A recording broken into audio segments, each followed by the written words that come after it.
ভারতের গোলামি করে আমরা রাজনীতি করব না এই দেশে, এবং এটা কোনো মানুষ করতে পারে না। বিএনপির মতো একটা দল, আমি বলেছিলাম যে যেই দলে খেতাবধারী মুক্তিযোদ্ধা থেকে শুরু করে সাধারণ মুক্তিযোদ্ধা আওয়ামী লীগের চেয়ে অন্তত নাম্বারে দ্বিগুণ হবে, এবং যেই দলের প্রতিষ্ঠাতাই তো একজন বড় মাপের মুক্তিযুদ্ধের সংগঠক ছিলেন।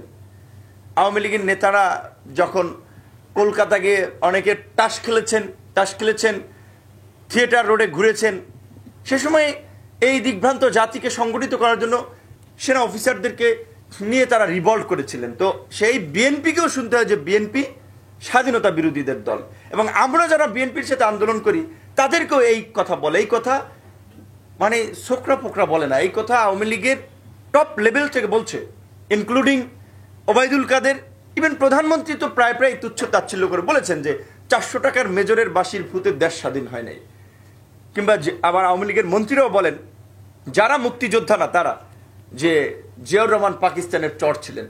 তো এই যে মুক্তিযুদ্ধের নামে এখনো আমাদের মাঝে একটা বিভাজন এবং একটা বিভৎস খেলা খেলছে আওয়ামী লীগ, এটা কিন্তু ইন্ডিয়ার প্রতি একটা আনুগত্য তৈরি করার জন্য একটা কালচারাল হেজিমনি। এখানে বিভিন্নভাবে ইনিয়ে বিনিয়ে ইন্ডিয়ান সংস্কৃতি, ইন্ডিয়ান আধিপত্য, বুদ্ধিজীবী, শিক্ষা, বিভিন্ন মাধ্যমে এটাকে পুশ করা হচ্ছে।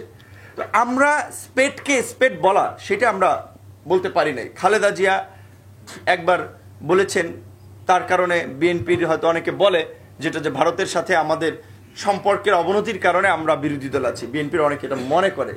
কারণ যখন এখানে প্রণব মুখার্জি এসেছিল সেই সময় আন্দোলন চলে, সেই সময় প্রধানমন্ত্রী খালেদা জিয়ার অ্যাপয়েন্টমেন্ট ছিল, তিনি দেখা করতে পারেন নাই। এটা ভারত খুব নাকি মাইন্ডে নিয়েছে যে ভারতের রাষ্ট্রপতিকে বাংলাদেশের সাবেক প্রধানমন্ত্রী বিরোধী দল নেত্রী দেখা করবে না, এইটা হতে পারে না, এটা তাদের জন্য অপমান।